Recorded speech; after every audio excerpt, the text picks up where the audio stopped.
नमस्कार विद्यार्थी मित्रांनो, आज आपण राजकोषीय धोरणाबद्दल थोडासा अभ्यास करूया।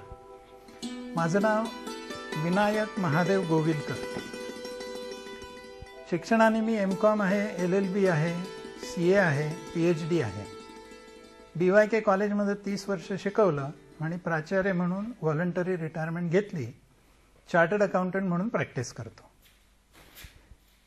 फिस्कल याला आपण मराठीमध्ये राजकोषीय किंवा राजस्व असं म्हणूया, आणि पॉलिसी म्हणजे धोरण, त्यामुळे फिस्कल पॉलिसी याचा अर्थ राजकोषीय धोरण। फिस्क हा शब्द आहे ज्याचा अर्थ आहे शासनाची तिजोरी। आता शासनाची तिजोरी म्हटलं की या तिजोरीमध्ये पैसा येणार कुठून आणि या तिजोरीतनं पैसा खर्च कसा होणार या संदर्भात शासन जे धोरण ठरवतं त्याला फिस्कल पॉलिसी किंवा राजकोषीय धोरण। ही पॉलिसी आत्ता मी म्हटल्याप्रमाणे सरकारच्या खर्चावर आणि सरकारच्या जमेवर या दोन पायांवर उभी असते।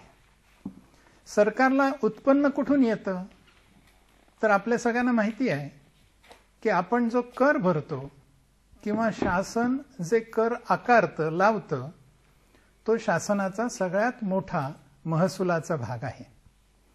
त्यामुळे पहिलं उत्पन्नाचं साधन हे कर आकारणीचं आहे।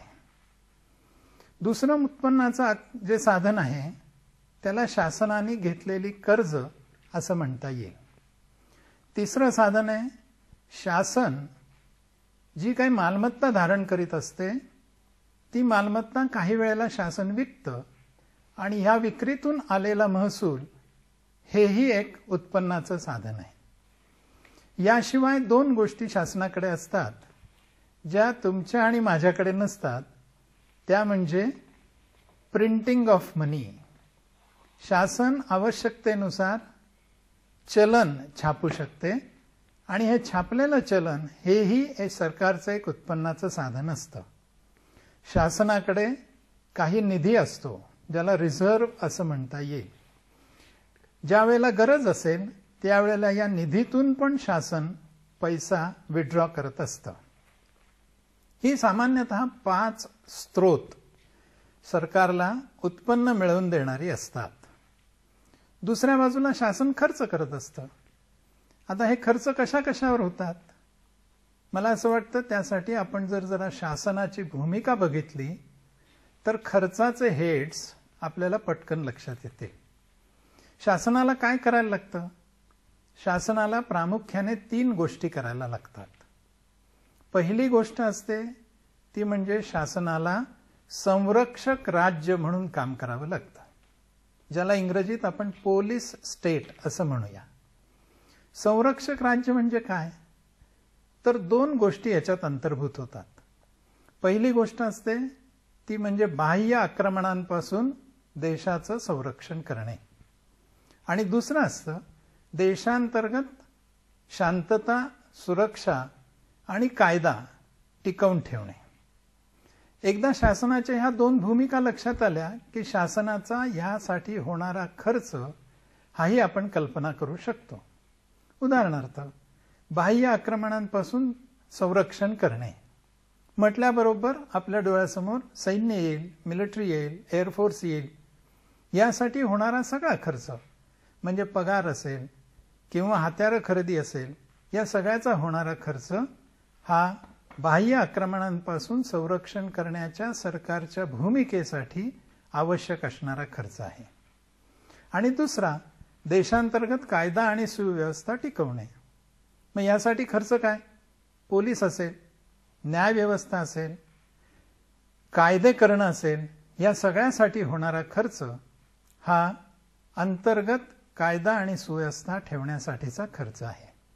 त्यामुळे शासनाचं पहिलं खर्चाचं हेड म्हणजे शासनाची संरक्षक राज्य भूमिकेसाठी करावा लागणारा खर्च आहे।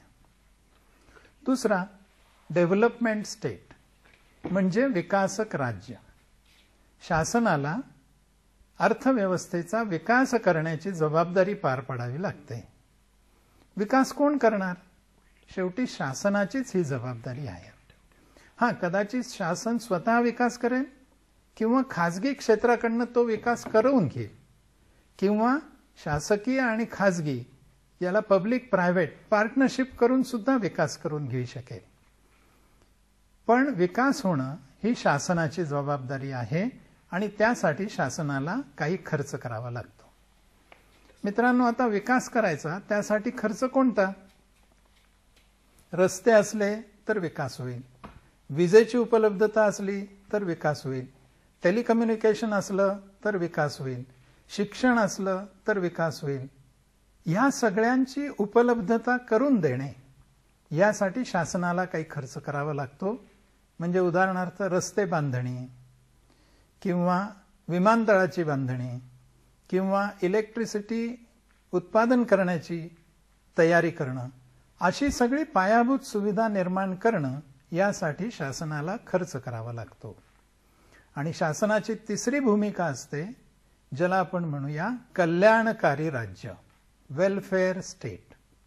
नुसता विकास करून भागत नाही, तर त्या विकासाची फळं समाजातल्या सगळ्या घटकांपर्यंत पोहोचवणं हेही शासनाचंच काम आहे.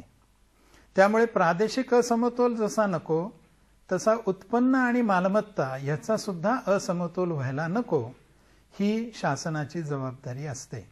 आणि ती पार पाडण्यासाठी सुद्धा शासनाला खर्च करावा लागतो. काय असू शकतात बरं ह्या हेड खालचे खर्च?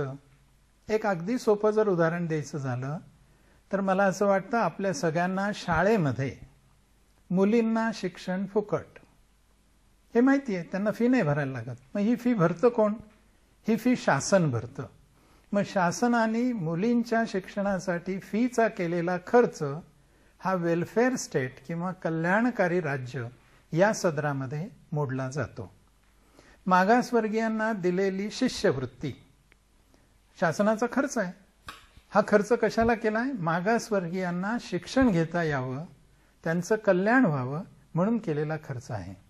त्यामुळे हाही खर्च वेलफेअर स्टेट याच्या खाली मोडतो. शासनाने दिलेली सबसिडी, रेशनवर आपल्याला गहू, तांदूळ, साखर असे पदार्थ मिळतात. बाजारात असलेला भाव आणि रेशनच्या दुकानात असलेला भाव याच्यात फरक असतो. हा फरक शासन सहन करत असतं. का बरं सहन करतं?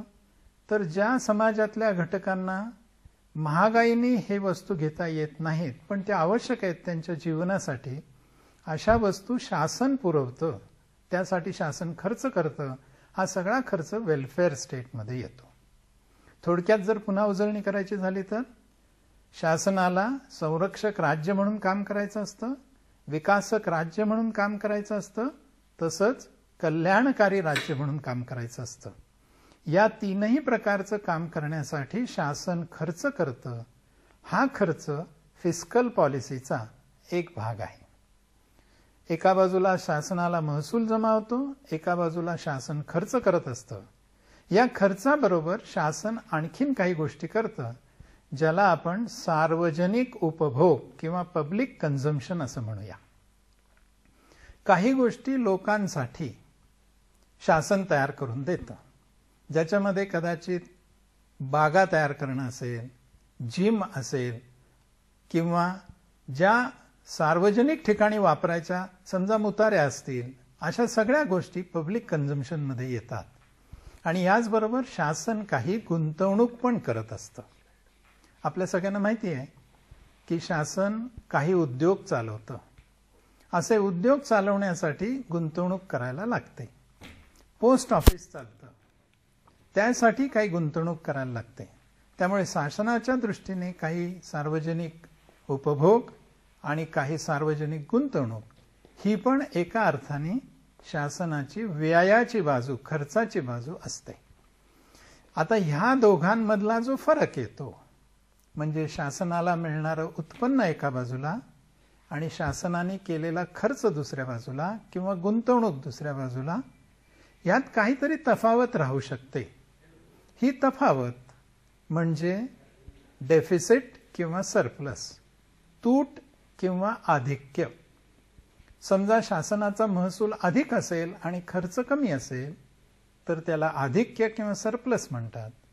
आणि शासनाचा खर्च जास्ती असेल उत्पन्नापेक्षा तर त्याला तूट असं म्हणतात.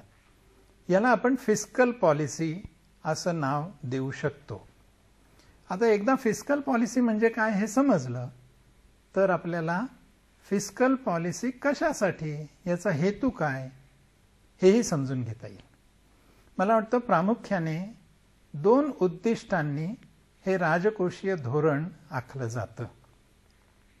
पहिलं उद्दिष्ट आहे मॅक्रो इकॉनॉमिक गोल्स, म्हणजे स्थूल आर्थिक हेतू साध्य करण्यासाठी फिस्कल पॉलिसी असते. आणि दुसरा जो हेतू असतो तो म्हणजे अर्थव्यवस्थेत उद्भवलेला एखादा विशिष्ट प्रॉब्लेम सोडवायचा असला तर त्याला अनुसरून ही फिस्कल पॉलिसी आखली जाते. आता आपण बघूया हे मॅक्रो इकॉनॉमिक गोल्स काय येते. ही उद्दिष्ट सर्वसाधारणपणे सर्व काळ शासनाला साध्य करायची असतात. पहिलं म्हणजे इकॉनॉमिक ग्रोथ, आर्थिक वृद्धी झाली पाहिजे. आणि ही आर्थिक वृद्धी होण्यासाठी 2 गोष्टी असतात. एक असते बचत आणि दुसरी असते गुंतवणूक. आपल्या सगळ्यांना माहिती आहे बचत जर झाली तरच गुंतवणूक होते आणि गुंतवणूक झाली तर विकास साधता येतो. त्यामुळे ह्या राजकोषीय धोरणामध्ये बचतीला प्रोत्साहन देणारं आणि गुंतवणुकीला प्रोत्साहन देणारं असं धोरण आखणं आवश्यक असतं. पण काही वेळेला असं होतं, उदाहरणार्थ मंदी आली आणि लोक जास्ती बचत करायला लागले तर काय होईल, त्यांचा खर्च कमी होईल. खर्च कमी झाला म्हणजे मागणी कमी होईल आणि मागणी कमी झाली तर मंदी हटणार नाही. म्हणून अशा वेळेला बचत कमी झाली तरी चालेल असं धोरण आखावं लागतं.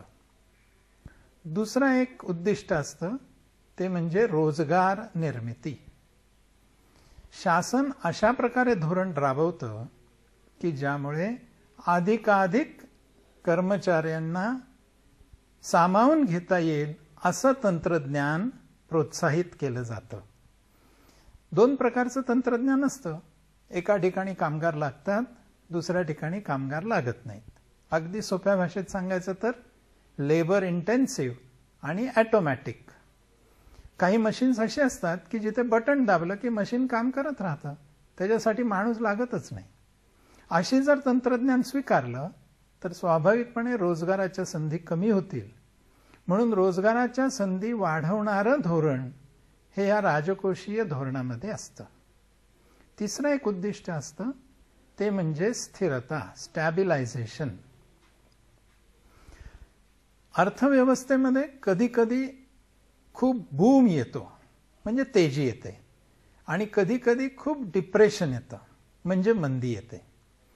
आता असं जर सारखं अर्थव्यवस्थेत होत राहिलं की कधीतरी खूप मंदी आली आणि कधीतरी खूप तेजी आली तर त्याचा एक नकारात्मक परिणाम सर्व अर्थव्यवस्थेवर होतो. म्हणून शासनाची जबाबदारी काय, टोकाची मंदी आणि टोकाची तेजी ही टाळणं हे अर्थव्यवस्थेचं काम आहे. ज्या वेळेला मंदी येते असं वाटेल त्यावेळेला फिस्कल पॉलिसी अशी आणायची की ज्याने मंदीवर मात करता येईल. ज्यावेळेला खूप तेजी सुरू होते त्यावेळेला अशी राजकोषीय धोरण आणायचं की ती तेजी आटोक्यामध्ये राहील. चौथं उद्दिष्ट असतं ज्याला आपण इकॉनॉमिक इक्वालिटी किंवा आर्थिक समता समानता आणण्याचा प्रयत्न करणं. म्हणजेच उत्पन्न आणि मालमत्ता याच्यामधली दरी समाजामध्ये जेवढी कमी होईल, एका बाजूला खूप श्रीमंत वर्ग आहे आणि एका बाजूला खूप गरीब वर्ग आहे, याला म्हणायचं इनइक्वालिटी, आर्थिक असमानता, ही काढून टाकणं हे सुद्धा फिस्कल पॉलिसीचंच काम आहे. तर मला असं वाटतं इथे जर एक उदाहरण आपण मनासमोर आणलं तर इकॉनॉमिक इक्वालिटी आणि राजकोषीय धोरण यांचा संबंध काय आपल्या लक्षात येईल. बघा बरं, आयकर जेव्हा लावला जातो म्हणजे इन्कम टॅक्स, तो उदाहरणार्थ 2.5 लाख ज्याचं उत्पन्न आहे त्याला करच नाही आणि 10 लाखाच्या वर ज्याचं उत्पन्न गेलंय त्याला 30% कर. श्रीमंतांना अधिक कर, गरिबांना कर नाही, याच्याने ही श्रीमंत आणि उत्पन्नातली दरी कमी होऊ शकते का? आणि हा कर लावणं हीच राजकोषीय धोरणातली मोठी मेख आहे. हे एक मोठं साधन राजकोषीय धोरणामध्ये आहे, ज्याने आर्थिक समानता आणता येऊ शकते. आणि पाचवं जे वैशिष्ट्य किंवा उद्दिष्ट आहे ते आहे किंमत स्थिरता, प्राइस स्टॅबिलिटी. मगाशी मी जे सांगितलं, तेजी यायला लागली की किंमत वर जायला लागते, मंदी यायला लागली की किंमत घटायला लागते. आणि असं किमतीमध्ये जर खूप अस्थिरता यायला लागली तर मला सांगा बरं, उद्योजक आणि व्यापारी कसा धंदा करू शकतील? उद्योजकांना जर किंमत स्थिरताच नाही मिळाली, सध्या बघा काय होतंय, सोन्याच्या किमती घसरतायत. जर का समजा एखादा सोन्याचा व्यापारी सोन्याचा स्टॉक करून बसला असेल, त्यांनी घेतलंय समजा खूप 30,000ला सोनं घेतलंय आणि आता ते 25,000पर्यंत आलंय, तर त्याला कसं काय हे विक्री करून आपला धंदा करता येईल?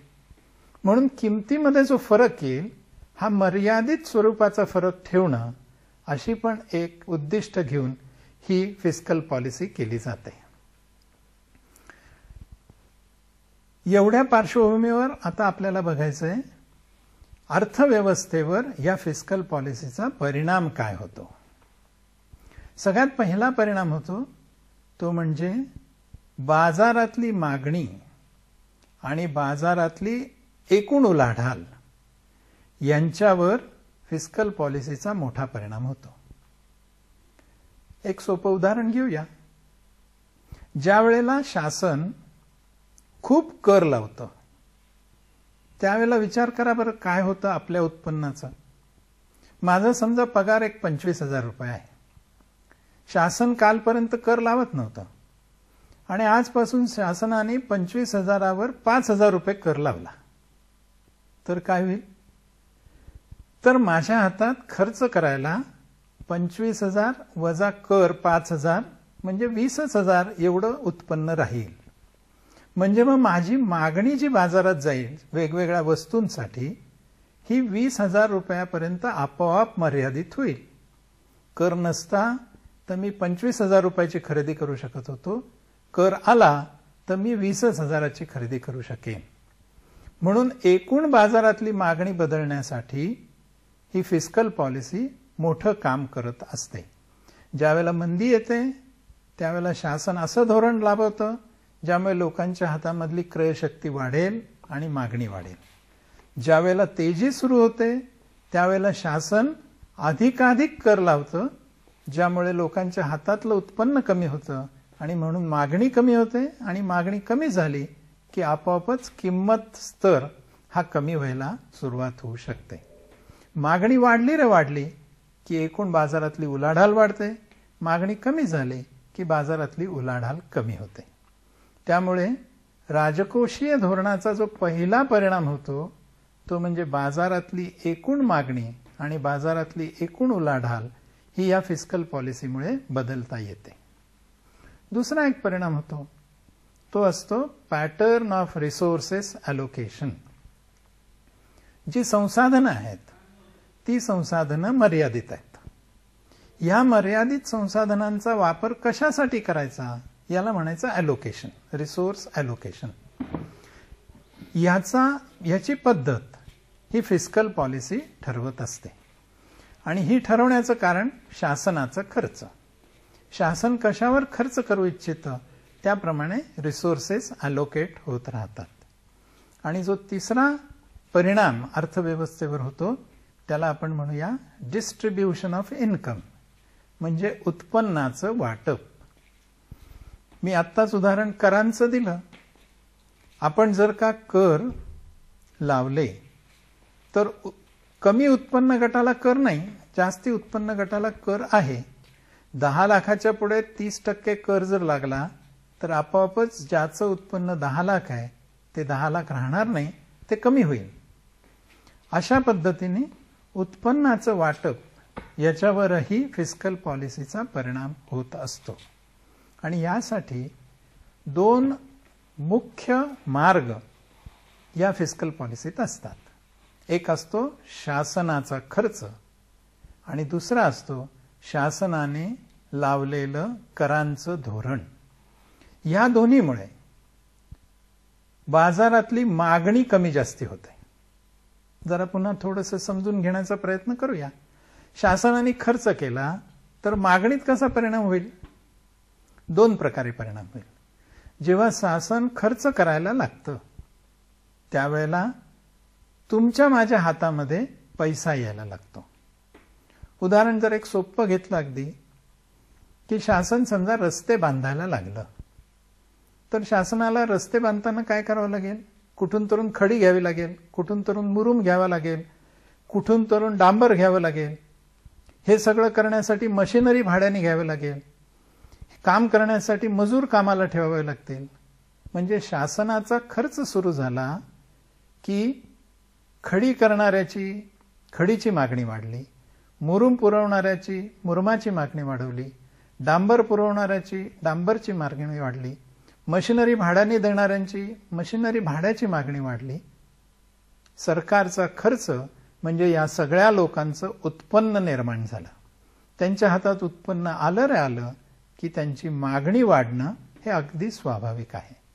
थोडक्यात शासनाचा खर्च आणि शासनाने आकारलेले कर ह्या दोन गोष्टींमुळे लोकांच्या हातातला पैसा कमी जास्ती होतो आणि तो पैसा कमी जास्ती झाला तर त्यामुळे लोकांची क्रयशक्ती कमी जास्ती होते आणि ही क्रयशक्ती कमी झाली की मग मागणी कमी जास्ती होते.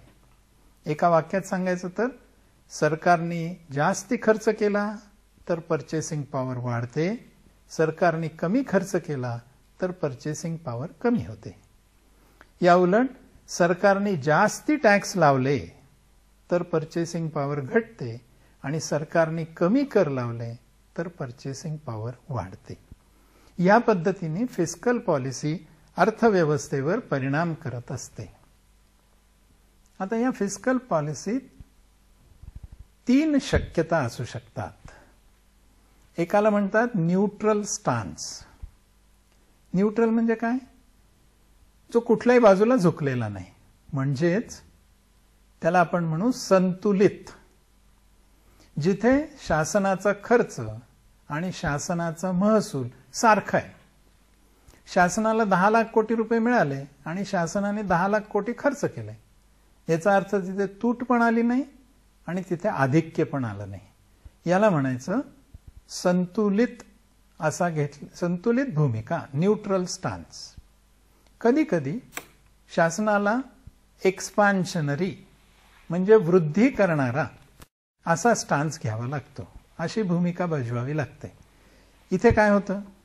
इथे खर्च वाढतो आणि कराचा महसूल कमी असतो. म्हणजेच थोडक्यात सरकारकडे तूट यायला लागते. ही तूट आली की सरकार असं समजायचं खूप खर्च करत आहे, त्याच्याने अर्थव्यवस्था आणखीन विकसित होईल. आणि तिसरा जो स्टान्स असतो त्याला म्हणतात कॉन्ट्रॅक्शनरी म्हणजे घटवणारा, कमी करणारा. याच्यात काय होतं? शासनाकडे महसूल जास्ती आहे पण शासन खर्च कमी करत आहे. जसं तुम्ही आणि मी आपल्या कुटुंबाच्या बजेटमध्ये करतो. आपण कुटुंबात काय करतो? पगार 25,000 असेल तर सगळा 25,000 नाही खर्च करत, पैकी काही बचत करतो. तसंच शासन या कॉन्ट्रॅक्शनरी स्टान्समध्ये उत्पन्नापेक्षा खर्च कमी करतं आणि आधिक्य ठेवतं. जशी अर्थव्यवस्थेची स्थिती असेल त्यानुसार यापैकी एक स्टान्स, एक भूमिका सरकारला घ्यावी लागते.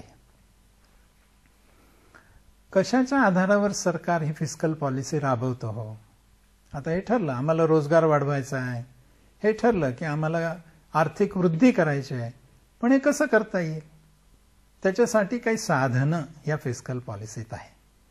पहिलं साधन आहे ज्याला आपण म्हणू गव्हर्नमेंट एक्सपेंडिचर, शासनाचा खर्च. शासन खर्च कमी जास्ती करून या राजकोषीय धोरणाचा परिणाम वाढवू किंवा कमी करू शकते. दुसरं आहे टॅक्सेशन. कर 2 प्रकारचे आहेत. एक आहे डायरेक्ट आणि दुसरे आहेत इनडायरेक्ट, प्रत्यक्ष कर आणि अप्रत्यक्ष कर. मित्रांनो, मला असं वाटतं की हेही समजायला फार अवघड नाहीये. प्रत्यक्ष कर म्हणजे कोणता कर? प्रत्यक्ष कर म्हणजे तो कर की जो भरल्याचं मला जाणवत आहे. अप्रत्यक्ष कर म्हणजे कोणता? जो मी भरतो हे मला कळतच नाही. सरकार माझ्या खिशातनं पैसा काढून घेते आहे, पण मला कळत नाही की सरकारने पैसा काढून घेतला. असं कसं काय होऊ शकेल? देतो एक उदाहरण. तुम्ही कोणत्याही दुकानात कोणतीही वस्तू घ्यायला जा, त्याला किंमत विचारा, तो काय सांगेल? याची किंमत उदाहरणार्थ 100 रुपये आहे. तुम्ही जर का त्या वस्तूच्या पॅकिंगवरचं लेबल बघितलं तर लेबलावर असतं MRP, म्हणजेच मॅक्सिमम रिटेल प्राइस. जास्तीत जास्त किती किरकोळ किंमत घेता येईल ती त्याच्यावर लिहिलेली असते. आणि खाली एक छोट्याशा बारीक अक्षरात लिहिलेलं असतं इन्क्लुझिव्ह ऑफ ऑल टॅक्सेस, सर्व करांसहित 100 रुपये किंमत आहे. मग आता आपल्याला माहिती होतं का की या 100 रुपयात कराचे किती आणि वस्तूचे किती? हे माहितीच होत नाही. त्यामुळे आपण फक्त एवढंच म्हणतो की अरे ही वस्तू काल 100ला होती, आज 110 कशी झाली? तर आपण म्हणतो वस्तूची किंमत वाढली. कदाचित हे 10 रुपये कराचे सुद्धा असू शकतात, पण आपल्याला कळत नाही. असे सगळे कर की जे आपल्याकडनं वसूल केले जातात पण आपल्याला कळत नाही, यांना म्हणायचं इनडायरेक्ट टॅक्स. या उलट इन्कम टॅक्स कळतं ना आपल्याला, आपण भरतो म्हणून. प्रोफेशन टॅक्स आपल्याला भरावा लागतो, त्यामुळे जो कर भरलेला समजतो तो डायरेक्ट टॅक्स. जो कर भरलेला समजतच नाही, आपल्या नकळत वसूल केला जातो, तो इनडायरेक्ट टॅक्स. दुसरा आणखीन एक फरक आपल्याला समजून घेता येईल डायरेक्ट आणि इनडायरेक्टचा. डायरेक्ट टॅक्स म्हणजे तो टॅक्स की जो भरणारा आणि कराचा बोजा सहन करणारा एकच माणूस असतो. याउलट इनडायरेक्ट टॅक्स म्हणजे तो टॅक्स की जो भरतो कोणीतरी आणि दुसराच कोणीतरी त्याचा बोजा उचलतो. थोडंसं अवघड वाटतंय? छोट्या उदाहरणाने कळेल तुम्हाला. इन्कम टॅक्स मी भरला, मी कोणाकडनं वसूल करू शकतो का तो? पण विक्री कर, सेल्स टॅक्स काय होतो सेल्स टॅक्सच्या बाबतीत? भरतो कोण? व्यापारी भरतो सरकारकडे. पण व्यापारी स्वतःच्या खिशातनं भरतो का? व्यापारी काय करतो? तो ग्राहकाकडनं वसूल करतो. आता तुम्हाला लक्षात आलं असेल, काही काही दुकानदार काय म्हणतात, तुम्हाला ही वस्तू हवी आहे, हिची किंमत 100 रुपये. तुम्ही म्हणाला ठीक आहे दे. आणि मग जर तुम्ही 100 रुपयाची वस्तू घेतली आणि त्याला सांगितलं बिल दे, तर तो काय म्हणतो? बिल हवं असलं तर 100 रुपये वस्तूची किंमत आणि उदाहरणार्थ 10 रुपये टॅक्स, असं एकूण 110 रुपये द्यावे लागतील. म्हणजेच काय झालं? हा कर दुकानदार भरत जरी असला तरी तो वसूल आपल्याकडनं करतो. याला म्हणायचं इनडायरेक्ट टॅक्स. डायरेक्ट टॅक्स जो आपण भरतो, इनडायरेक्ट टॅक्स जो आपण भरलेला कळत नाही. डायरेक्ट टॅक्स भरणारा सहन करतो, इनडायरेक्ट टॅक्स भरणारा एक असतो, सहन करणारा दुसराच असतो. इंग्रजीत जर सांगायचं तर impact and incidence of tax is on the same person, त्याला म्हणायचं डायरेक्ट टॅक्स. आणि इनडायरेक्ट म्हणजे तो tax impact is on one person and incidence is on another person. म्हणजेच the burden of tax is shifted by the payer to the bearer, त्याला म्हणायचं indirect tax. मला वाटतं दोघातला फरक आपल्या लक्षात आला असेल. एक पिगू नावाचा अर्थतज्ञ होऊन गेला आणि त्यांनी डायरेक्ट आणि इनडायरेक्ट टॅक्सची फार छान एक गोष्ट सांगितली. मला वाटतं मी ती जर तुम्हाला सांगितली तर तुमच्या डोक्यात डायरेक्ट आणि इनडायरेक्ट टॅक्स मधला फरक एकदम पक्का बसेल. पिगू फार पूर्वीचा 100-1 वर्षापूर्वीचा अर्थतज्ञ होता. जरा तुम्ही डोळ्यासमोर त्यावेळची आर्थिक स्थिती आणा, कौटुंबिक स्थिती आणा, काम करणारा पुरुष आणि घर सांभाळणारी महिला स्त्री अशी स्थिती त्यावेळेला समाजाची होती.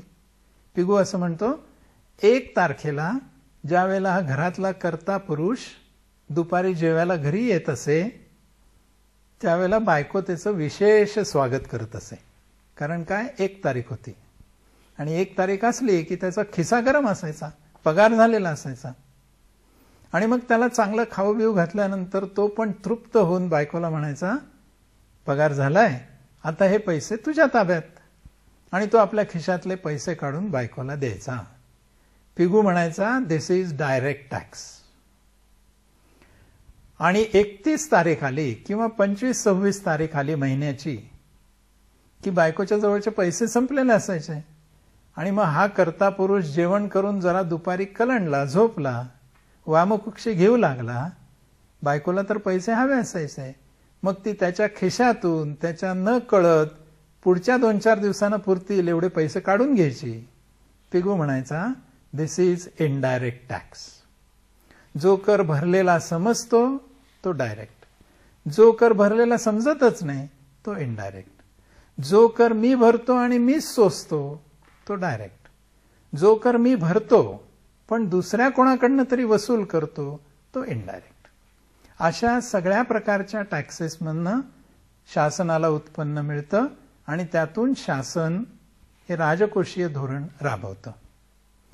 तिसरा, आता खर्च आणि जमा यातला जो फरक राहिला, ज्याला आपण तूट असं म्हणतो, ती भरून काढण्यासाठी किंवा गुंतवणूक करण्यासाठी शासनाला समजा उद्या इलेक्ट्रिसिटी जनरेशन प्लांट टाकायचा आहे, वीज निर्मिती करायची आहे, खूप मोठी गुंतवणूक लागेल, ती काही करातनं होईल असं नाही. अशा वेळेला शासनाला कर्ज घ्यावं लागतं. हा तिसरा इन्स्ट्रुमेंटचा प्रकार झाला, ज्याला आपण सार्वजनिक कर्ज असं म्हणू शकतो. आणि डेफिसिट भरून काढण्यासाठी, तूट भरून काढण्यासाठी, मित्रांनो मला सांगा, तुमच्या माझ्या आयुष्यात तूट राहून चालेल का? फार एखाद्या महिन्याला चालेल, मागचे असलेले साचलेले पैसे वापरता येतील, पण सतत तूट ठेवून आपण आपलं कुटुंब चालवू शकू का? पगार 25,000 आहे तर मला 25,000तच काम केलं पाहिजे, त्याच्यापेक्षा जास्ती खर्च करून चालणारच नाही. पण सरकारचं मात्र उलट असतं. सरकार आधी खर्च करतं आणि मग उत्पन्नाची साधनं शोधतं. म्हणून त्यांच्याकडे तूट ही कायमच राहते. ही तूट कशी भरून काढायची? मग कुठून पैसे आणतं सरकार हे तूट भरून काढायला? तर एक म्हणजे देशांतर्गत कर्ज घेतं. आता ही पण फार छान गंमत आहे. आपल्याला कळतच नाही की कर्ज कोणत्या स्वरूपात असतं. म्हणजे मी जर एक गंमत सांगितली तुम्हाला, तुम्ही पोस्टामध्ये गेलात आणि नॅशनल सेव्हिंग सर्टिफिकेट्स विकत घेतले, तुमच्यासाठी काय झालं होय?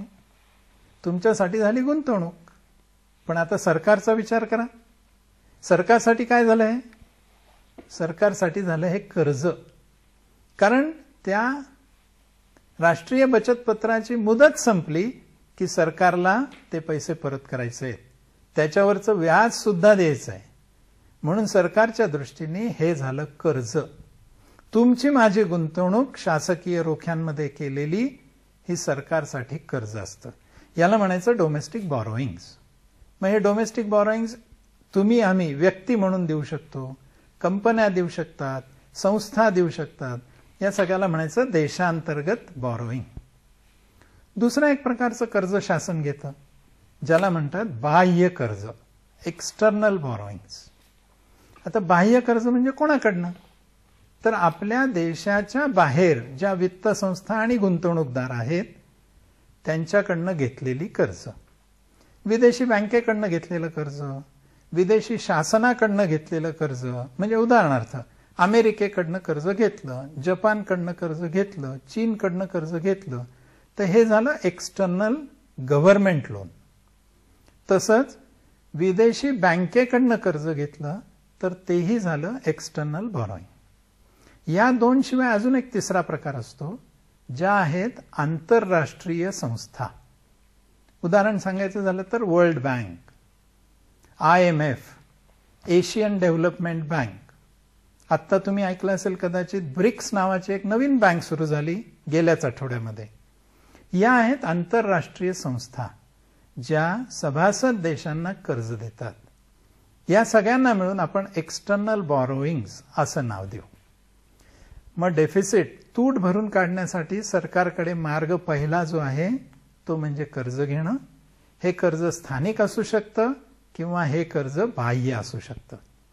पण प्रत्येक वेळेला एवढं कर्ज मिळेल याची काय खात्री? तूट तर आहे, ती भरून तर काढायचे आणि कर्ज नाही आहे. मग सरकार काय करतं? तुम्हाला जरा धक्का बसेल ऐकून. सरकार नोटा छापतं, हव्या तेवढ्या नोटा छापतं आणि नोटा छापून पैसा तयार करतं आणि तो पैसा खर्च करण्यासाठी वापरतं.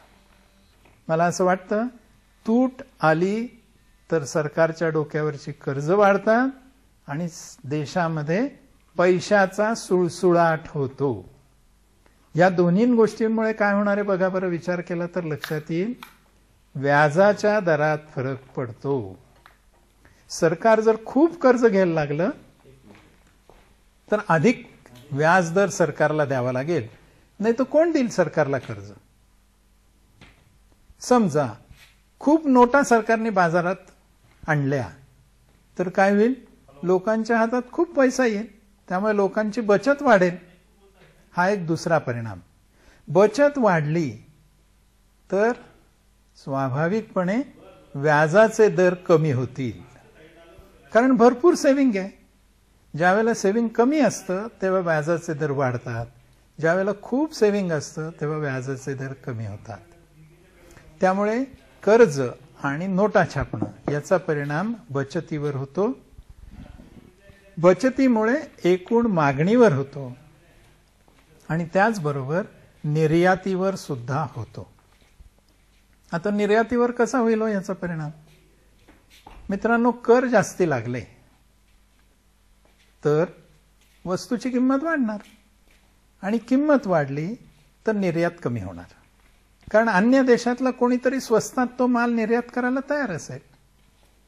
म्हणून कर आकारणीने निर्यातीवर परिणाम होतो. कर आकारणीने आयातीवर सुद्धा परिणाम होतो. कस्टम ड्युटी किंवा आयात शुल्क हा एक प्रकारचा करच आहे. त्यामुळे फिस्कल पॉलिसीचा परिणाम व्याजदरावर होतो, बचतीवर होतो, एकूण मागणीवर होतो आणि निर्यातीवर सुद्धा होत असतो. पण सरकारला खर्च कमी करून पण चालत नाही. आपण सुरुवातीला बघितलं की सरकारला पोलीस स्टेट म्हणून काम करायचंय, डेव्हलपमेंट स्टेट म्हणून काम करायचंय आणि वेलफेअर स्टेट म्हणून काम करायचंय. म्हणून सरकारला काही खर्च करावाच लागतो, ज्याच्यामध्ये वस्तू आणि सेवांची खरेदी, शासकीय कर्मचाऱ्यांचे पगार किंवा सार्वजनिक गुंतवणूक आणि हस्तांतरण पेमेंट्स, ट्रान्सफर पेमेंट्स, या 4 हेड्सवर शासन खर्च करतच राहतं. आपण आता टॅक्सेशन बद्दल बघितलं. टॅक्सेशन याचा अर्थ आपण सरकारला पैसे द्यायचे आहेत पण त्याच्या बदल्यात आपल्याला काहीच मिळणार नाहीये. इंग्रजीत त्याला म्हणतात नॉन क्विड प्रो क्यो, म्हणजे बदलीत काहीच मिळत नाही. थोडक्यात टॅक्स ही किंमत नाही, टॅक्स ही फी नाही. तुम्ही किंमत दिली तर काहीतरी मिळणार आहे, पण टॅक्स दिला तर परतीत काहीच मिळणार नाही. आता आपण बघितल्याप्रमाणे डायरेक्ट टॅक्सेस आणि इनडायरेक्ट टॅक्सेस आहेत. त्याची काही उदाहरणं आहेत. आयकर आहे, कंपन्यांचा कर आहे, संपत्ती कर आहे, गिफ्ट टॅक्स आहे, लाभांश वितरण कर आहे. हे सगळे डायरेक्ट टॅक्सेस जे दुसऱ्याकडून वसूल करता येत नाही, आपणच भरायचे, आपणच सहन करायचे. दुसरे प्रकार जो आपण बघितला इनडायरेक्ट टॅक्स, त्याची काय उदाहरणं? विक्री कर किंवा आता ज्याला व्हॅट म्हणतो, कस्टम्स म्हणजे आयात शुल्क, एक्साईज म्हणजे उत्पादन शुल्क, सर्व्हिस टॅक्स म्हणजे सेवा कर. हे सगळे कर भरतं कोणीतरी, सोसतं कोणीतरी. हे कर भरणाऱ्या लोकांना आपण कर भरतो हे कळत नाही, कारण ते त्या किमतीमध्ये मिसळलेले असतात. हे झालं टॅक्सेशनच्या संदर्भात. आणि पब्लिक डेट हा जो तिसरा भाग आपण बघितला, त्याच्यातही मी आत्ता म्हटल्याप्रमाणे तूट आली, ही सततची तूट भरून काढण्यासाठी घेतलेलं कर्ज असतं. म्हणून तूट ही एका अर्थाने प्रवाही आहे, तर कर्ज हे एका अर्थाने स्थिर आहे. आपण इंटरनल बॉरोइंग्स आणि एक्सटर्नल बॉरोइंग्स बद्दल आत्ता ऐकलं. कसं केलं जातं हे इंटरनल बॉरोइंग? सरकारला कर्ज घ्यायचंय, कसं केलं जातं? तर सरकार ट्रेजरी बिल्स इश्यू करतं. रिझर्व्ह बँक हे काम करतं सरकारच्या वतीने, किंवा बॉन्ड्स म्हणजे रोखे विक्रीला काढतं. कधीतरी तुम्ही पेपरमध्ये बघा, विशेषतः इंग्रजी पेपरमध्ये बघा, रिझर्व्ह बँकेची एक जाहिरात असते की रिझर्व्ह बँक सरकारच्या वतीने इतक्या इतक्या हजार कोटीचा बॉन्ड इश्यू करत आहे. हे झालं कर्ज घेणं. आणि दुसरा आपण जो बघितला तो म्हणजे मध्यवर्ती बँकेकडनं कर्ज घ्यायचं, म्हणजेच मध्यवर्ती बँक नोटा छापतं आणि शासनाला पैसे पुरवतं. विदेशी बॉरोइंग्स बद्दलही तुम्ही ऐकलं. ही बॉरोइंग्स काही आंतरराष्ट्रीय संस्थांकडनं असतात किंवा काही शासनाकडनं असतात. अशी ही बॉरोइंग्स होत राहतात.